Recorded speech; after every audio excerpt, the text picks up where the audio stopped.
Hey, what's going on guys? Arekkz here, welcome back to another video for Monster Hunter World Iceborne, and today I want to give you guys a chance to take a look at the Brachydios armor, the armor skills, a kind of cool new system that Iceborne has introduced, and also just a look at the monster in action. Thanks to the guys over at Capcom, I got an early copy of the game, giving me a chance to run through some of the early stuff and bring you guys some videos. Throughout this week, I'll have plenty of stuff that you guys will definitely want to check out, but today we're starting with this because I'm only allowed to show you up until a certain point right now, so this seems like a good thing to start with because Brachy is of course a returning monster, an incredibly cool one, and the armor, I've always loved the armor aesthetically because it kind of just looks like something out of Transformers. You look just like a giant robot. It looks very cool, and of course in Iceborne, now that we have it in nice, glorious 1080p, it looks fantastic. As you can see on screen, this is a look at the alpha and the beta armor sets side by side. The alpha one being, of course, the one on the left that looks a little bit more spiky, a little bit more pronounced, but depending on, of course, how you want to choose your skills, choose your slots and whatnot, you may of course dive between the two options. But if we take a look at the skills,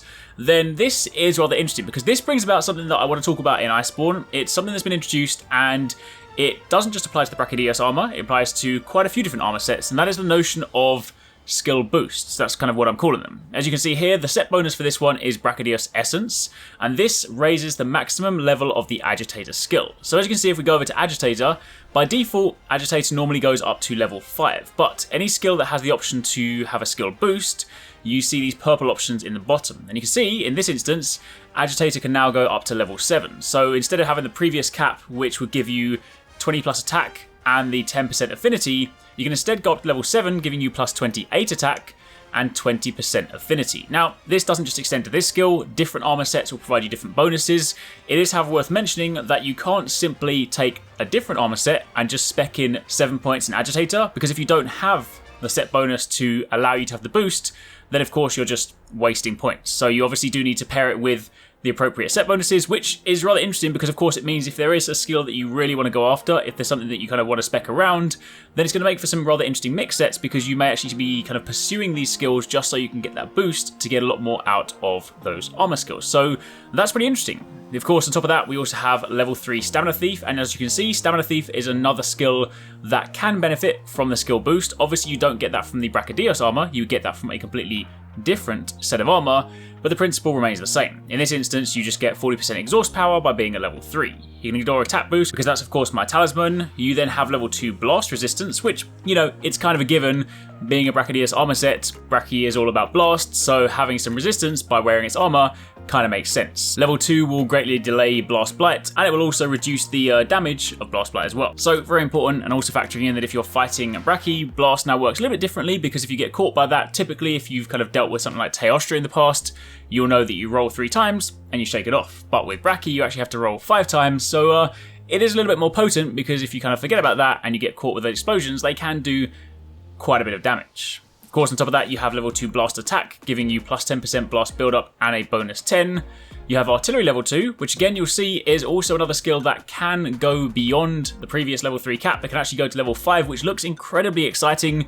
Again, that comes from a different set bonus that I'll speak about another time. But for the time being, the Brachy armor set will give you level 2 artillery boost, which will of course strengthen explosive attacks like gun lance shells, wyvern fire, charge blade files, and sticky ammo, and it increases that attack by 20%, and it also reduces the cooldown on wyvern fire by 30%. And finally, assuming you have the alpha set, you will then get capacity boost level 1 from the helmet, which is, you know, if you guys are charge blade users, if you have things like that, then that is definitely something that you want. Of course, if we then switch over and look at the beta set, you can see that largely speaking, we are working with the same skills. We have the Brachydios set bonus again, we have Agitator level 7, you have your blast attack. The main things you lose here is of course the capacity boost, and you then take your blast resistance down to level 1, but beyond that point, it is largely speaking the same. Of course, you also lose a little bit in Stamina Thief as well. So the typical trade-off is, of course, whenever you take a beta set, you then have better slots. So on the slot front, the alpha one has a level 3 slot in the helmet, a level 1 slot in the chest, a level 2 slot in the arms, a level 3 slot in the waist, and a level 2 slot in the legs. Meanwhile, the beta set has a level 4 slot and a level 1 slot in the helmets, because of course level 4 decorations are now a thing. These will typically give you 2 skills in one. I'll be taking a look at them at a later date, but they are actually pretty cool. You can get some really, really interesting combinations. You can get some like attack boost mixed with say like stamina thief or like affinity sliding, so there's some really interesting things you want to check out. On top of that, there is also a level 4 decoration on the chest piece, level 4 decoration on the arms, level 4 and level 2 on the waist, and a level 4 on the legs. So some great slots to work with on that front. Now, beyond that point, of course, if we take a look at a few of the Brachy weapons, for the time being, I'm not going to be able to show you guys the stats for the weapons, because of course that would involve diving into the stat screen, which I can't show you just yet, but for the time being, I want to take this opportunity to just show you a few of the cool looking weapons. It is nice to say that a lot of the Brachy weapons, not all of them, unfortunately. Weirdly, I don't really understand the kind of principle behind why some of the weapons get their original designs, some of them don't, but I'm happy to say that some of the weapons do have their kind of iconic Brachy designs, so things like the greatsword, the hammer, the sword and shield, the charge blade. There are a few that did get the bone weapon treatment, so things like the dual blades don't look that great. Same kind of thing for the hunting horn, so there is kind of like a little mixed bag there. But some of the iconic Brachy weapons are definitely present, so depending on your weapon of choice, then this will either make you very happy or a little bit sad. Either way, that's a quick look at a few of the weapons. What I now want to do is round it out by just giving you guys a chance to see some Brachy gameplay. As mentioned before, one of the cool new things about this, seeing it in Iceborne, is that when you get caught by the Blast Blight, you then get a slightly different icon. It's not the same typical icon you would have seen if, say, you get Blast Blight from something like Teostra or Lunastra.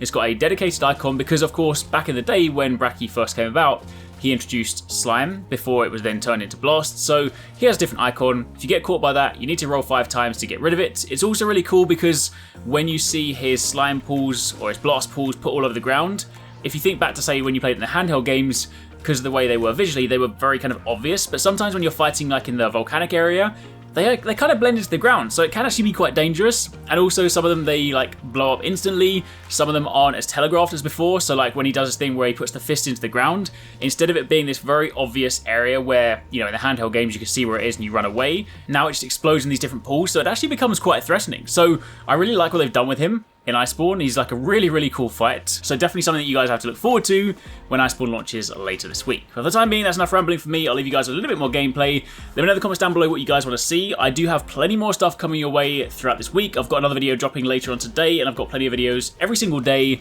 from now until basically for a long time. So that's it for the time being. Thanks for watching. Catch you guys in the next one.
really hope you guys enjoyed that video. Remember to hit that subscribe button and also click on the little bell icon to turn on notifications so you don't miss my next upload. Also, don't forget, you can check out 269 and Paradise Central streaming over on Twitch 6 days a week. You can find a link to the multi-stream in the description box down below. Be sure to drop by and get involved. Thanks again for watching. Take it easy. Catch you next time. Peace out.